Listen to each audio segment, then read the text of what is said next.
दोस्तों, अगर हमारा मन खाली हो जाए तो हम उसमें कुछ ऐसी चीज डाल सकते हैं, कुछ ऐसे विचार डाल सकते हैं जिससे हम अपने मन की बकबक को शांत कर सकते हैं। जो विचारों का सैलाब हमारे मन में चलता रहता है, उन्हें हम बहुत अच्छी तरह रोक सकते हैं। और दोस्तों, अगर एक बार मन की बकबक रुक जाए तो फिर हम मन से जो चाहे वो करवा सकते हैं। इसीलिए अगर आप मन की बकबक को शांत करवाना चाहते हो तो इस कहानी को आखिर तक जरूर सुनिएगा। एक नगर की बात है।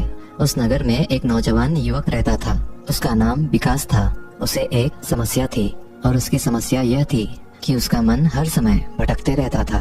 उसके मन में हर समय कोई ना कोई नकारात्मक विचार चलते रहते थे। उसके मन की बकबक कभी शांत नहीं होती थी। वो जब भी कुछ सोच कर करता तो कुछ अलग ही कर देता।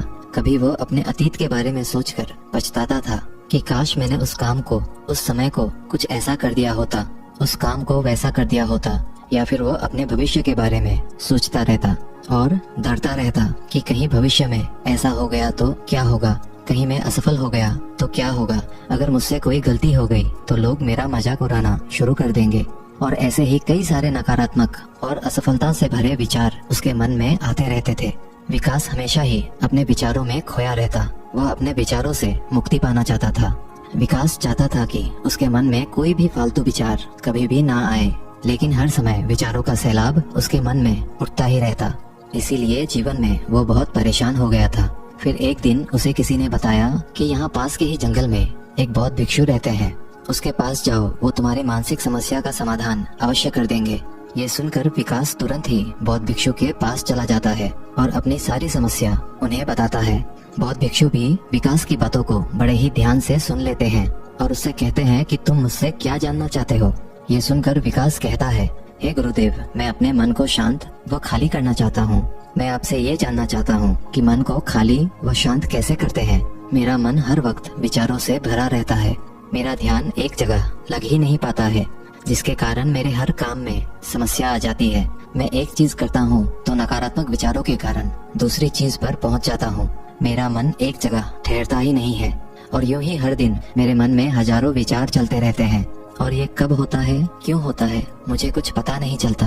बहुत देर बाद मुझे एहसास होता है कि मैं क्या करने बैठा था और मैं क्या कर रहा हूँ। गुरुदेव, मैं अपने मन को विचारों से खाली कर देना चाहता हूँ। मैं चाहता हूँ कि मेरे मन में एक भी विचार ना आए। जब मैं चाहूँ तभी मेरे मन में विचार आए। फिर बौद्ध भिक्षु ने कहा, किसी समस्या का समाधान तभी निकाला जाता है जब हम उस समस्या की जड़ तक पहुँच जाते हैं, समस्या को ठीक से समझते हैं और जानते हैं। आगे बौद्ध भिक्षु कहते हैं, जिस मन को तुम खाली करना चाहते हो, क्या तुमने उस मन को कभी भी थोड़ा बहुत भी समझा है, जाना है? ये सुनकर विकास ने कहा कि महाराज, मैंने अपने मन को जानने की बहुत कोशिश की है, लेकिन मैं जितना इसके बारे में जानता हूँ, मेरा मन उतना ही रहस्यमय हो जाता है। फिर बौद्ध भिक्षु ने उस युवक को एक घड़ा देते हुए कहा कि जाओ, इस घड़े में छोटे छोटे पत्थर भरकर लेकर आओ।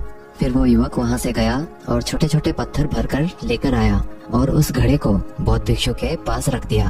फिर बौद्ध भिक्षु ने उस युवक से कहा कि इस घड़े को तुम अपना मन समझो और इस घड़े में भरे पत्थरों को अपने विचार समझो।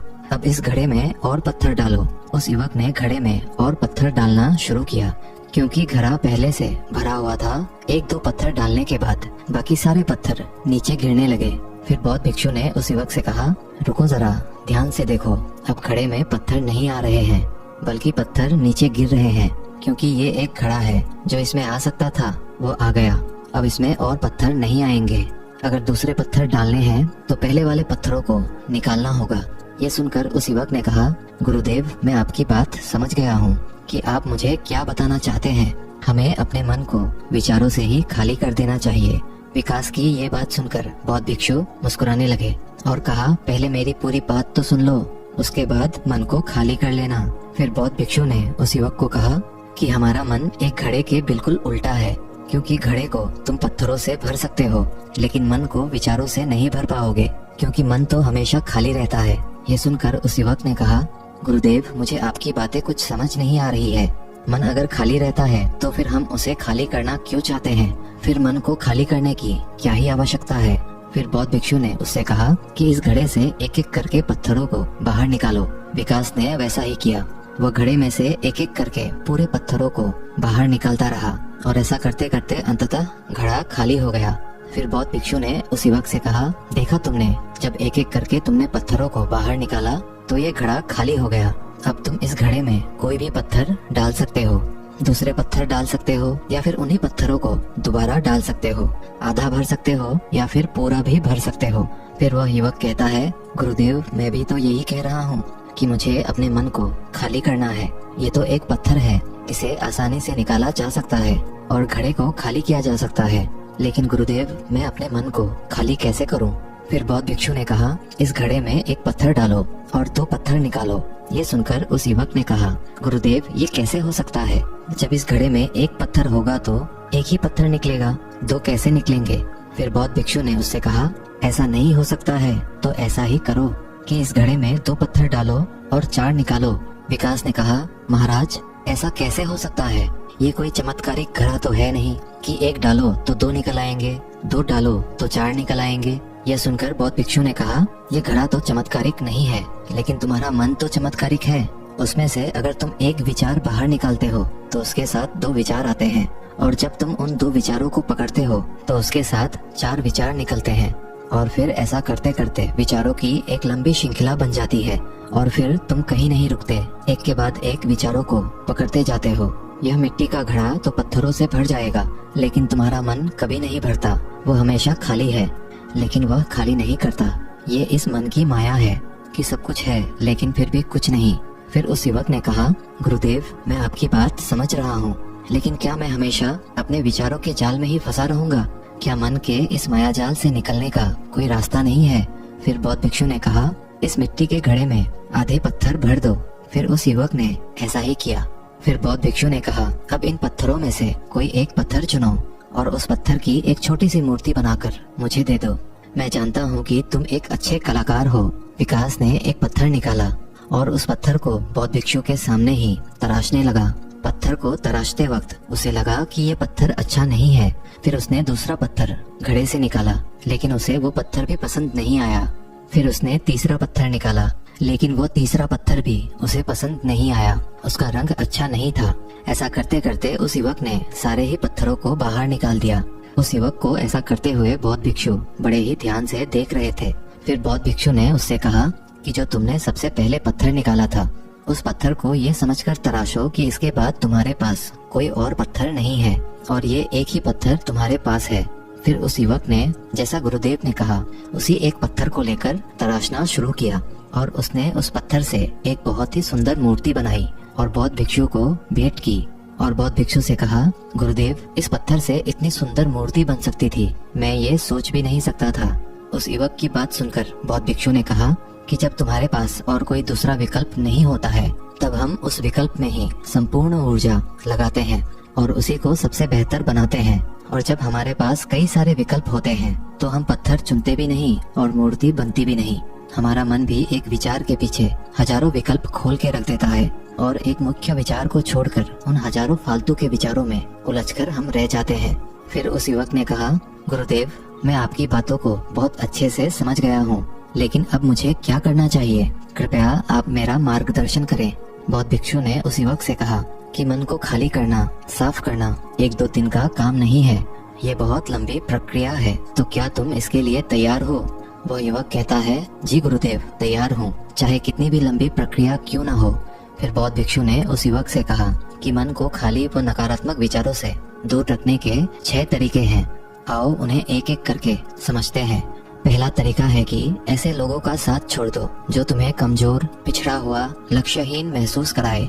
अक्सर हमारे आसपास ऐसे लोग होते ही हैं जो हमसे पद और धन में ऊपर होते हैं और इसी पद और धन के घमंड में वो अपने नीचे से लोगों को कुछ भी नहीं समझते। इसीलिए ऐसे लोगों के पास रहना ही नहीं चाहिए। और ऐसे लोग अपने से छोटे लोगों को हमेशा यही महसूस कराते हैं कि आप कितने छोटे हैं और इसीलिए वो छोटे लोग अपने जीवन में कुछ बड़ा हासिल कर ही नहीं सकते।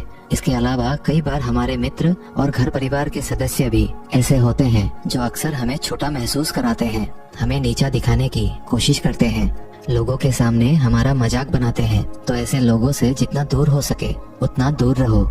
ये लोग ऐसे होते हैं कि तुम्हारी नजरों से तुम्हारी गरिमा को दूर करके तुम्हें लक्ष्यहीन बनाते हैं और फिर तुम्हें खुद की काबिलियत पर शक होना शुरू हो जाता है। तुम्हारे अंदर खुद के प्रति नकारात्मक भावनाएं आ जाती है और ये नकारात्मक विचार तुम्हें मानसिक तनाव और चिंता की ओर ले जाते हैं। फिर बौद्ध भिक्षु दूसरा तरीका बताते हुए कहते हैं कि तुम बहुत ही कम और चुनिंदा लोगों को ही अपना मित्र बनाओ। ऐसे लोगों को ही अपना मित्र बनाओ जिससे तुम कुछ सीख सकते हो, जिनकी तुम इज्जत कर सकते हो, जो तुम्हारी भावनाओं को समझ सके, जिनकी सोच तुमसे मेल खाती हो, जो जीवन में तुम्हें आगे बढ़ने में सहायता करे। हमारे जीवन और चरित्र में हमारे माँ बाप के बाद हमारे मित्रों का ही सबसे ज्यादा योगदान होता है। इसीलिए मित्रों का सही होना भी बहुत आवश्यक है। ऐसा कहा भी जाता है, तुम उन 5 लोगों का प्रतिबिंब हो जिनके साथ तुम सबसे ज्यादा वक्त बिताते हो। अगर तुम्हारे आसपास के 5 लोग जिनके साथ तुम सबसे ज्यादा वक्त बिताते हो वे ईमानदार हैं, तो तुम भी धीरे धीरे ईमानदार होना शुरू कर दोगे। और अगर वो 5 लोग अमीर हैं, तो तुम भी धीरे धीरे अमीर बनना शुरू कर दोगे। कहने का अर्थात यही है कि तुम वैसा ही बन जाते हो जिस तरह के लोगों के साथ तुम अपना समय व्यतीत करते हो। किसी महान दार्शनिक ने कहा था कि तुम मुझे किसी भी इंसान के मित्रों से मिलवा दो, मैं उसके मित्रों को देखकर उस इंसान का भविष्य बता दूंगा। हमारी सबसे बड़ी समस्या ये है कि हम लोगों को ना नहीं बोल पाते हैं। जिन लोगों के साथ हम रहना पसंद भी नहीं करते हैं, ना चाहते हुए भी हमें उन नकारात्मक लोगों के साथ वक्त बिताना पड़ता है। इसीलिए सबसे पहले हमें अपने जिंदगी में उन लोगों को ना कहना आना पड़ेगा जिनके साथ रहकर हमें लगता है कि ये हमारी जिंदगी खराब कर रहे हैं। अगर ये हमारे जिंदगी में ना हो तो शायद हम ज्यादा खुश रहेंगे। बौद्ध भिक्षु आगे कहते हैं, तीसरा तरीका है कि तुम कभी भी अपना अतीत नहीं बदल सकते, लेकिन तुम अपना भविष्य अवश्य बदल सकते हो। इसीलिए तुम्हें पूरी तरह से वर्तमान में रहते हुए उन चीजों पर, उन कामों पर ध्यान दो जो तुम्हारे नियंत्रण में है, जिन्हें तुम आज कर सकते हो, अभी कर सकते हो। बौद्ध भिक्षु कहते हैं, मेरी एक बात हमेशा याद रखना, केवल वर्तमान में रहकर भविष्य को संवारा जा सकता है, अतीत में रहकर नहीं। इसीलिए वर्तमान में जीने की आदत डालो। चौथा तरीका है कि तुम स्वस्थ और पौष्टिक खाना खाओ। हमारा शरीर ऊर्जा से चलता है और हम जैसा खाना खाएंगे वैसी ही ऊर्जा हमारे शरीर को मिलेगी। अगर हमारा शरीर स्वस्थ नहीं रहेगा तो हमारा मन स्वस्थ कैसे रहेगा? जब शरीर कमजोर व बीमार रहता है तो मन में कई सारे नकारात्मक विचार आते हैं और स्वस्थ शरीर में स्वस्थ दिमाग का वास होता है। इसीलिए शरीर को स्वस्थ व मजबूत रखना हमारी जिम्मेदारी है। बौद्ध भिक्षु कहते हैं कि 5वां तरीका यह है कि रोज ध्यान करो। ध्यान करने का सबसे उपयुक्त समय सुबह या फिर रात को सोने से पहले होता है, लेकिन अगर तुम्हें ध्यान में गहरा जाना है तो सबसे उपयुक्त समय रात का ही होता है। रात में सोने से पहले ध्यान करने से नींद में भी सुधार होता है और बहुत गहरी नींद आती है। ध्यान करने के लिए तुम अपनी सांसों पर ध्यान केंद्रित कर सकते हो या फिर तुम अपने मन में उठने वाले विचारों पर भी अपना ध्यान केंद्रित कर सकते हो। मन में उठने वाले विचारों पर ध्यान केंद्रित करने से ध्यान करने वालों का ज्यादा फायदा होता है, क्योंकि इसमें आसानी से गहरे ध्यान में उतरा जा सकता है। अगर तुम ध्यान नहीं कर सकते हो तो रोज खुद के साथ अकेले में वक्त बिताओ, खुद के व्यवहार को समझो, देखने की कोशिश करो कि मन में किस तरह के विचार उठ रहे हैं और क्यों उठ रहे हैं। बौद्ध भिक्षु आगे बताते हुए कहते हैं, छठा तरीका है कि तुम नए नए जगह घूमने जा सकते हो, क्योंकि एक पुरानी कहावत है कि एक लंबी यात्रा आपको 100 किताबों के बराबर ज्ञान देती है। गौतम बुद्ध अपने जीवन काल में 9 महीने लगातार घूम रहे थे। उनके भ्रमण करने का यही कारण था कि नए नए जगह जाने से ज्ञान की प्राप्ति के साथ साथ मन को एक नयापन भी प्राप्त होता है। नई जगह घूमने जाने पर हमारा मन उत्साहित रहता है। फिर बौद्ध भिक्षु कहते हैं, मन के जाल में कभी मत फंसो, मन को खाली करने की कोशिश मत करो।